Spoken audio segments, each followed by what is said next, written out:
How to clear Instagram direct message suggestions or whether it's possible to do that or not. Hello everyone, welcome back to our channel. So let's dive right in without wasting any time. Also make sure to watch this video till the end.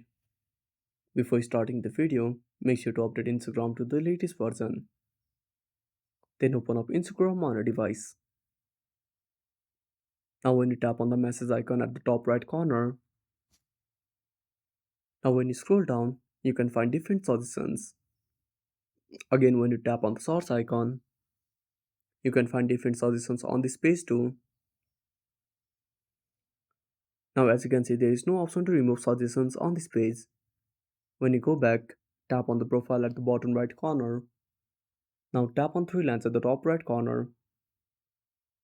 Now when you tap on the search bar, now when you type suggest, now click on search. Now as you can see there is no settings to disable suggestions on Instagram. So unfortunately you cannot disable it. And that's it. Thanks for watching.